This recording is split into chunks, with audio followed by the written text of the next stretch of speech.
Continuamos con nuestro programa. Voy a tener el gusto de saludarlo a Alfredo Rosso, quien gentilmente nos atiende. Y bueno, será un placer poder charlar algunos minutos con él. Alfredo, ¿cómo andas vos? ¿Todo bien? Estoy muy bien, ¿ustedes? Bueno, te agradecemos por atendernos en este programa que hacemos aquí en la Patagonia Argentina.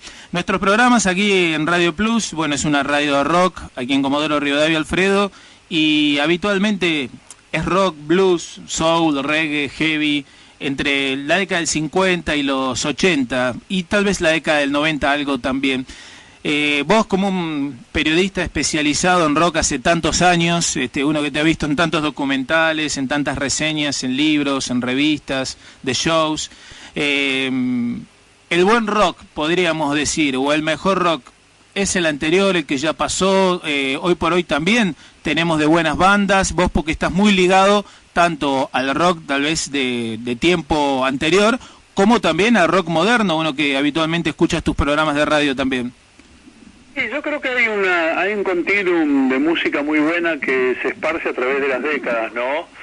Lo que ocurre es que cada persona atraviesa por un fenómeno que es bastante parecido. Hay una etapa de la vida donde no tenés muchos compromisos y entonces es más fácil escuchar música y tenés menos discos. Entonces aprendés a conocerlos mejor. Y quizás muchas veces la gente asocia esa etapa de sus vidas donde no tenían demasiadas obligaciones, donde tenían mayor libertad, donde tenían menos discos y entonces los estudiaban a fondo con la mejor música que escucharon. Pero la música no se detiene y para una persona como yo que forma parte de mi vida y también de mi labor diaria, es muy grato poder decir que hoy en día, en pleno siglo XXI, el rock tiene una dinámica espectacular. El rock, y cuando digo rock lo digo en un sentido amplio, englobando todos los subgéneros con los cuales yo trabajo y ustedes, por lo que te escuché decir recién, también. Sí, habitualmente, ¿por qué está esa frase, Alfredo, que dice, no, rock, bueno, es como que el argentino tiende a decir que todo tiempo pasado fue mejor y eso incluye al rock and roll, es como decir, bueno, nunca más existirá, que creo que aparte me parece que es cierto, ¿no? Que nunca más existirá un almendro, un pescado rabioso, un color humano, un cerugirán, etcétera, y tal vez eso, el que le gusta los comienzos de nuestro rock argentino y también toda la década del 70 con lo rica y variada que fue, es como que tal vez denosta o denigra a las bandas actuales, ¿no? Bueno, por lo general lo dice gente mayor eso. Yo no escucho a pibes de 15 años que digan eso, ni de 20. Es más, hay gente que no tiene ningún tipo de temor reverencial por los que fueron nuestros pioneros y simplemente en el mejor de los casos les tienen respeto, pero me parece muy saludable que no tengan temor reverencial, si no, no podrían hacer la excelente música que hacen hoy en día Francisco y los Exploradores, Acorazado Potemkin,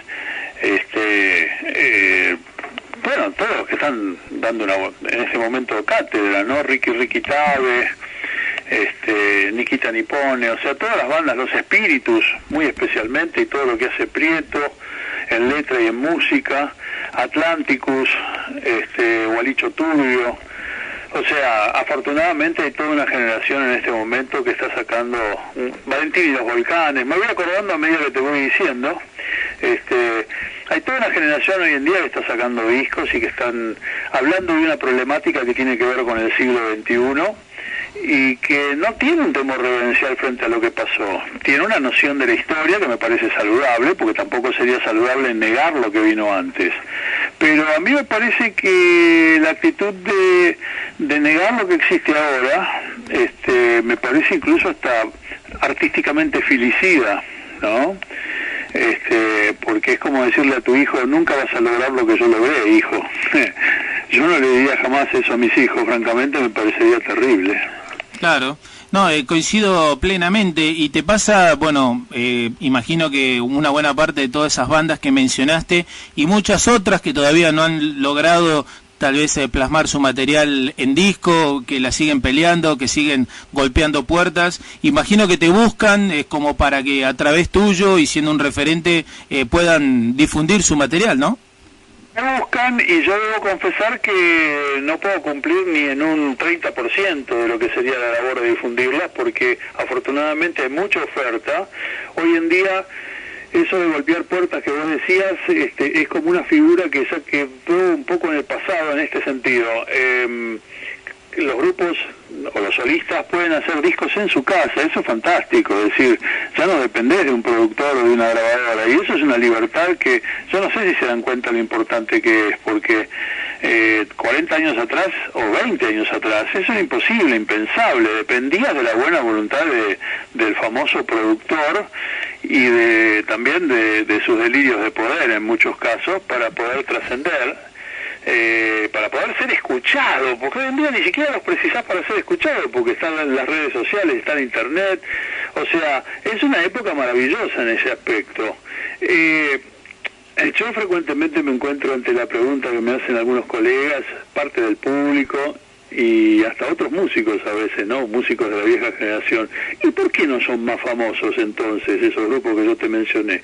Porque hoy en día ni siquiera les pasa por la cabeza eso. La fama es la fama en el sentido clásico de salir por la tele o de ser conocidos en cuanto entran a un restaurante que todo el mundo se dé vuelta. No es lo que aspira esta gente. Esta gente aspira a que su arte trascienda y por supuesto quieren vender discos como todo el mundo, pero no tienen esa idea tipo escalafón, ¿no? Entonces yo grabé un disco, ahora tengo un simple y tengo que llegar hasta acá. Cuando grabe el long play tengo que llegar más allá. Cuando tenga 5 álbumes me tiene que conocer toda Latinoamérica. No les importa. Y eso es muy saludable. Porque la fama no es medida de nada, no es medida de logro artístico. Y si nos ponemos a pensar un poquitito más, tampoco era tan diferente hace 40 años. Almendra jamás salió en la televisión, salió muy pocas veces en su momento. Sus miembros salieron mucho más cuando el grupo estuvo disuelto y cuando ya tuvieron más de 50 años que todo lo que podían haber salido a los 20, cuando el grupo existía. Lo mismo Maná, lo mismo Box Day, lo mismo Arcoiris, lo mismo Los Gatos. Siempre fue una cuestión underground. La diferencia está que aquellos grupos tenían mucho menos posibilidad de hacer las cosas por su cuenta, porque de grabar un disco en el año 69, 70, 75, dependías de otros, no podías hacer un disco en tu casa. Claro. Nosotros aquí, bueno, en Comodoro Rivadavia, en la Patagonia Argentina, surgió una banda aquí en nuestra ciudad que tuvo unos 6 o 7 años de trayectoria nada más, denominada Grupo 1, y fue todo un logro incluso hasta el día de hoy. Estamos hablando, bueno, de una banda beat que llegó a grabar recién a fines de 1968. Y Grupo 1, más bien. Sí, es aquí, bueno, surgida aquí en Comodoro, y a lo largo de 40 años o poco más que pasó, ninguna otra banda patagónica pudo establecerse, digamos, con fuerza en Buenos Aires, poder mantenerse allí, y uno conoce de cientos de músicos patagónicos que están intentando cristalizar, digamos, sus objetivos, tratar de plasmarlo en disco, o bien que vaya gente a verlos directamente en los pubs, ¿no? En Buenos Aires hay cientos y cientos de músicos, hay mucho talento, sin embargo es como que se le hace difícil a algunas bandas poder llegar a esas cosas. Bueno, yo creo que lo primero que habría que hacer es federalizar, porque ahora están las herramientas para federalizar el rock. Si un grupo puede grabar en la casa de uno de los músicos con una inversión relativamente moderada, puede grabar un disco con sonido muy decente, si a través de internet se puede difundir a todo el país y al exterior y a todo el mundo, ¿por qué pensar que Buenos Aires es la meca? Buenos Aires en este momento es un hervidero de música, sí, pero también es un hervidero de música Rosario, Córdoba, Tucumán, Mendoza, y muchos grupos ya están inclusive salteando Buenos Aires. Grupos de Rosario tocan en Mendoza y duermen en la casa de los músicos de Mendoza y viceversa después. O sea, tenemos en nuestras manos en este momento federalizar el país y que Buenos Aires, si le interesa, salga afuera a enterarse. Entonces, ese es un poco el tema. Tratar de utilizar los elementos que existen en el 2016 a favor nuestro, saltearse esas etapas. Ahora, si los grupos lo que quieren es salir en televisión al lado de, digamos, Tinelli o cualquier otro de los personajes que andan por ahí en la tele, ya es otro cantar. Pero entonces están, digamos, tratando de operar en el 2016 como se operaba en el 1980, donde uno quería salir en televisión aunque al lado tuyo salieran magos, enanos, vedettes y todo eso, donde se confunde todo, absolutamente todo. Yo creo que una de las cosas saludables del rock es no prestarse a ese circo. olvidarse de eso. Lo que pasa es que hay mucha gente que todavía vive a través de las expectativas que tienen otras generaciones sobre ellos. Vale decir, un pibe de 18 años toca su música, le encanta su música, quiere hacer las cosas a su manera, y aparecen gente de otra generación a decirle, no, pero vos tendrías que ir con esto a verlo a fulanito en Buenos Aires para... Hay que olvidarse de eso. Hay que olvidarse de eso, porque hoy en día eso es una quimera. Lo que sí puede suceder es que te pongas en contacto con gente de otras ciudades y de otros lugares, incluyendo Buenos Aires, pero no que creas que acá está, digamos, la salvación, porque acá hay un montón de bandas que la están peleando en el día a día, y la están peleando con alegría, porque no creen que tengan que ser famosos, trascender y jugar el juego que juegan los tipos que manejan los canales de televisión, o los que manejan las productoras que te condicionan y te dicen cómo tienen que ser tus temas, porque eso todavía existe. Hay productoras que quieren moldearte. Eso te iba a consultar justamente. Hay, imagino... Hay productoras que quieren moldearte y hacer que tus temas sean comerciales, o que sean comerciales según su criterio. Y cada vez más los pibes y las pibas que tienen en este momento la posibilidad de grabar por su cuenta, difundir por su cuenta y hacerse de amigos por su cuenta y de oyentes, les dicen, no, flaco, lo que vos me das no me sirve, tu recompensa no me alcanza. Además, en el fondo, es gente bastante mediocre y bastante cerrada en su manera de concebir el arte. O sea, no les cabe un Frank Zappa, no les cabe un Captain Beefheart, y a duras penas les cabe una Spinetta. Entonces, ¿por qué liarse con esa gente? Planteate esto, ¿por qué liarse con esa gente? ¿Cuál es la recompensa que te puede esperar? Francamente hablando, ¿vas a hacer plata? ¿De veras crees eso? ¿De veras lo crees? Sí. No, yo no lo creo, porque lo veo todos los días. Y afortunadamente los grupos que te mencioné antes, francamente, ya pasaron por esa etapa, no quieren saber nada con eso. Hay 2 o 3 que han transado y así les ha ido. Claro, claro. No, hoy en día la cuestión es la autodeterminación y la autogestión, y hay elementos para hacerlo. ¿Cuándo 20 años atrás vos podías grabar tu propio disco? Eso no existía, porque todavía había solamente vinilo, y hacer un disco de vinilo era muy complicado. Pero hoy en día, si querés hacer algo de formato físico y querés hacer un CD, se puede. Si querés hacer una tirada en CDR que controlás vos, se puede. Si no querés hacer formato físico y difundir tu obra solamente por internet, se puede. Entonces, yo creo que depende del talento, y eso sí, un poquito de disciplina para que tu material esté y la gente lo pueda escuchar. Pero olvídate de los grandes popes de la tele y de las productoras, porque están en otro mambo. Están viendo quién los puede salvar vendiendo 50.000 discos, y te aseguro que no va a ser ningún grupo de rock. Sin duda, todo ha cambiado, y bueno, me interesaría que hablemos de vos, de Alfredo Rosso, periodista de rock. También te debe haber costado, imagino que al principio serías un fan de la música, como lo sos hasta el día de hoy, pero que un día dijo, yo quiero dedicarme a esto, tal vez ser un periodista, intentar difundir, hablar, estar en los medios, escribir, hablar, estar, no sé, en televisión. ¿Cuáles eran tus objetivos y cómo fue que te lo planteaste? También debe haber sido un camino difícil, como fue y lo sigue siendo para una banda musical, tratar de ganarse la vida profesionalmente siendo un periodista de rock. Mira, yo, para serte sincero, no fue un calvario, ni fue una cosa terriblemente difícil, porque en aquel momento tuve la suerte de ser miembro fundador de la revista Expreso Imaginario, del 76, y la revista tenía como objetivo justamente ser una alternativa a la cultura oficial. En aquel momento la cultura oficial encima era la cultura de los militares.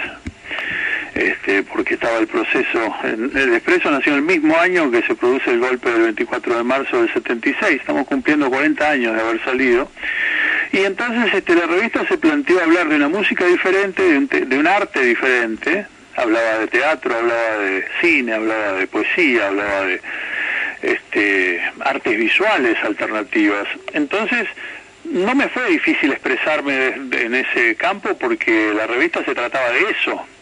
Lo que quiero decirte es que no tuve que trabajar en un diario a órdenes de un editor despótico que me dijera, pibe, nada de rock. Claro. Sino que se me dieron las condiciones para desarrollar lo que yo quería hacer. Y lo mismo me pasó milagrosamente en la radio, porque yo tenía una sección de discos importados en un programa que se llamaba Viento a Favor. Y como trabajaba en una grabadora, la grabadora me prestaba los discos que llegaban del exterior, de Led Zeppelin, de Yes, de King Crimson, de todas las bandas famosas de la época, para que yo los estrenase en el programa de radio. Y después lo tenía que devolver, obviamente. Entonces, digamos que se dio de una manera natural. Yo he tenido la fortuna que quizás algunos otros colegas no tuvieron y que tuvieron que luchar a brazo partido para poder tener un pequeño espacio donde hablar de una cosa diferente. Pero respondiendo a tu pregunta y sacándome a mí a un costado, sé de gente que le ha costado bastante poder expresarse en sus respectivos digamos, lugares, canales, ya sea radio, televisión, prensa escrita, pero yo creo que cuando hay voluntad y cuando tenés claro ese norte, cuando representa para vos algo muy importante lo que estás haciendo, aunque sea podés poner el pie en el umbral, aunque tengas que trabajar varias horas del día haciendo cosas que no te interesan tanto, siempre se produce un pequeño claro donde podés dejar tu marca, o por lo menos a eso hay que apuntar, ¿no? Sí. Has perdido la cuenta ya en la cantidad de documentales de rock en los que participaste como invitado, ¿no? Ya, he participado en unos cuantos, sobre todo cuando me interesó la temática, ¿no? Sí. He tratado de zanatear poco, aunque de vez en cuando a veces pasa que uno alguna pregunta te toma de sorpresa, ¿viste? Y bueno, apelás al pedacito que sabés de la pregunta y lo agrandás un poco, ¿no? Pero he tratado de participar en las cosas donde puedo decir algo que sea sensato y donde la persona que lo está viendo o escuchando dice, no diga, Alfredo está hablando zaraza. Alfredo, sé que tenés otras ocupaciones, que tenés que seguir con tus cuestiones, así que voy con la última consulta. En esta radio también hacemos hace varios años y que por suerte tiene bastante repercusión y lo escuchan bastante a través de la web, que por suerte existe y porque a través de eso tenemos oyentes, bueno, en Argentina, en el resto de Argentina y a veces con fans del exterior. Hablemos de un ejemplo de lo que yo decía antes, sí, de abrirse paso en lo que te gusta hacer con polenta, con ganas y utilizando todos los medios a tu disposición, así que felicitaciones. Hablemos de los Rolling Stones y comentanos un poquito lo que te pareció, los shows en Argentina y lo que es furor y lo que significan los Stones para muchos argentinos en general. Mira, para mí los shows que vi, el de La Plata vi el segundo y después me fui a Uruguay, a Montevideo, para verlos en el Centenario.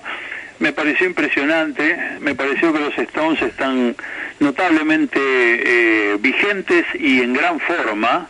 Y bueno, después todo lo que hice se concretó en una nota para la revista Mavi Rock que se llama Los Stones en el Río de la Plata, ¿no? Perdónenme por el chivo, pero es inevitable. No, sí, llegó y la tenemos ya, llegó. Bárbaro, entonces, la verdad que fue un verdadero placer verlos en vivo una vez más. Yo los he visto en todas las actuaciones que hicieron en Argentina y le sumé la actuación en Glastonbury en el 2013, en el gran festival de Glastonbury. Y francamente nunca me decepcionaron, al contrario, me da la impresión de que se ponen mejor con el paso de los años. No voy a hacer la asociación con un buen vino que hace todo el mundo, sí. Pero francamente para mí es un milagro de permanencia y de vigencia, porque un grupo puede permanecer y ser una cosa nostálgica, y los Stones están muy lejos de ser un ejercicio de nostalgia, claro. Un ejercicio de una cosa candente y actual. Y eso es un milagro. No es un milagro exclusivo, ¿no? Porque pensá en Picasso haciendo grandes obras a sus casi 90 años, uno piensa en grandes pensadores como Bauman escribiendo libros de sociología y de política a los casi 90 también, pero Primero los Stones arriba en el escenario están corriendo por rampas a sus 70 y pico, entonces eso sí que es notable. Y pensás que el furor grande, ¿no? En masa, digamos, en lo popular, ¿qué llegó por el 82, 83, cuando se publicó la película, cuando, bueno, Tattoo You fue un álbum muy exitoso, con el promo film en su momento de Start Me Up? ¿Dónde pensás que despierta, digamos, en gran cantidad el fanatismo por los Stones en este país? Bueno, en la Argentina, en el mundo fue distinto que acá, porque lógicamente en los 60 acá no llegaba mucha información y estaban enterados acerca de la banda los músicos argentinos de nuestros músicos pioneros de rock, sabían quiénes eran los Stones. La gente en general tenía una idea muy vaga. Pero a fines de los 60 se empieza a llegar mejor la información, salen las primeras revistas argentinas de rock, Pin Up, Pelo, después El Expreso, y entonces ya se empieza a saber un poco más. Yo diría que acá los Stones se vuelven realmente muy famosos en los 70s y en los 80s, o sea, cuando ya tienen su propia grabadora con la lengua, el símbolo de la lengua, cuando entra Ron Wood, en lugar de Mick Taylor a partir del 75, ahí es donde acá empiezan a explotar realmente a nivel hipermasivo. No quiere decir que antes no se los conociera, sino que eran todavía patrimonio de unos pocos, ¿entiende? De relativamente pocos. Si vos me dijeras en el 69 en Argentina cuáles eran los dos grupos más populares, te diría, primero Beatles, segundo Creedence Clearwater Revival. Los Stones se transforman en lo que son hoy en día aquí en la Argentina en los 80 realmente, a partir de los 80. Y se consolida en la década del 90 con los shows, obviamente. No, ni hablemos, yo digo a partir de los 80, llega un pico de admiración en los 90 que nunca se detuvo hasta ahora, ¿no? Por suerte. Bueno, Alfredo, hoy por hoy, no, aparte de eso, ¿no? Hoy por hoy, aparte de todas tus tareas, ¿querés detallar más o menos bien qué es lo que estás haciendo, en los medios en los que estás participando, con quiénes colaborás? Bueno, en forma escrita soy un colaborador regular de Mavi Rock, todos los meses o todas las veces que sale la revista, que no es estrictamente mensual. Tengo varias secciones. En este último número está el capítulo 7 de una historia del rock internacional que estoy armando, está la nota de los Stones y novedades discográficas de hoy día. Después en radio estoy con la Casa del Rock Naciente los domingos de 16 a 19 en Rock and Pop 95.9, no sé si ahí llega por internet o sí, si... llega, sí. Bien, los sábados estoy con La Trama Celeste en AM750, que también tiene internet, y que es un programa donde al rock le agrego también folclore contemporáneo, tango contemporáneo, world music, o sea que es bastante más ecléctico y variado. Y por último, los viernes, de 3 a 5 de la tarde, estoy con un gran colega y amigo, Claudio Kleiman, haciendo Truco Gallo en Radio UBA, Radio Universidad de Buenos Aires. Esos 3 programas están al aire en este momento, viernes, sábado y domingo. Bueno, así que estoy bastante ocupado y contento, porque estoy haciendo lo que me gusta. Sí, y te has también, como los Stones, te has supido mantener a lo largo de tantos años. Te fuiste adaptando a los cambios también. De ese secreto es mantener la curiosidad, es decir, seguir tratando de estar actualizado y al mismo tiempo no renegar de todo lo que vino antes, por supuesto. ¿Es un compromiso preguntarte por, no sé, tus 5 o 10 bandas preferidas? ¿Es muy difícil? Difícil de siempre, ¿no? Pero si tengo que hablar de bandas argentinas, hoy en día estoy fascinado con Los Espíritus. De bandas históricas, obviamente Manal y Almendra estarían muy alto, ¿no? En el ranking. Si tengo que hablar de bandas de afuera, hoy en día hablaría más de solistas, porque tengo una solista que me encanta que se llama Julia Holter, que es de Los Ángeles, y digamos que en la antigüedad, en las bandas de otras épocas, podría hablarte de... Bueno, obviamente de lo que medio que se cae de maduro, pero mencionar a Beatles, mencionar a Incredible String Band quizás no es tan común, una banda escocesa fascinante. Sí, fantástica, sí. Mencionar a los Doors, obviamente, mencionar a Echo and the Bunnymen. La lista es eterna, pero hoy en día tengo muchas bandas que me gustan mucho y solistas. Claro. Guy Garvey es mi último descubrimiento, el cantante del grupo manchesteriano Elbow. Guy Garvey ha sacado un disco espectacular, es su primer disco solista y es lo que más estoy escuchando en este momento, extranjero. Lo bueno es que nunca te quedaste con, bueno, lo que hablábamos al principio, no, el rock clásico, la banda histórica es lo que a mí me gusta y lo nuevo, no, es todo malo, no escucho nada. No, no sos de ese estilo de pensamiento, por eso siempre estás investigando y el espíritu periodístico y musical te lleva siempre a seguir descubriendo nuevas bandas, nuevos intérpretes. Yo te digo que estamos viviendo una era de oro del rock a nivel argentino y a nivel internacional hay cosas fantásticas. Lo único que hay que dedicarle la misma energía y la misma pasión a escuchar esas letras y esas músicas que uno le dedicaba a la música cuando tenía 15 o 20 discos. Hoy en día la cantidad de música es tan grande que el mayor problema que tenemos es poder discriminar, pero hay que invertir esfuerzo, porque yo creo en el rol activo del oyente, yo creo en el rol militante del oyente. Cuando alguien me dice que no pasa nada, yo siento que veo una persona que trata de tapar el sol con un dedo.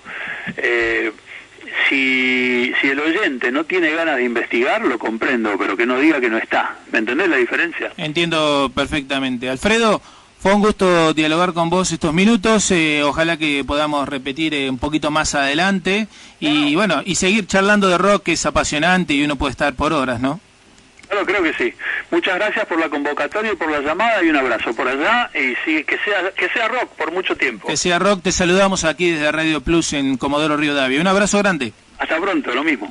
Ahí escuchábamos a Alfredo Rosso, tal vez el periodista de rock más importante o uno de los 3 o 4, ¿no? Especializados realmente. ¿En qué documental de rock no está? Por ejemplo, Alfredo Rosso, está en todos y bueno, lo convocan por su claridad de conceptos y como decía él, y lo que cuando uno tiene habitualmente espíritu periodístico, no sabés de todos los temas o a veces van y te consultan por algo que en ese momento no lo tenés muy en claro, pero el hecho es siempre no perder ese espíritu inquieto, diría Jagger, ¿no? Siempre estar buscando, siempre estar investigando, siempre estar produciendo y redescubriendo bandas.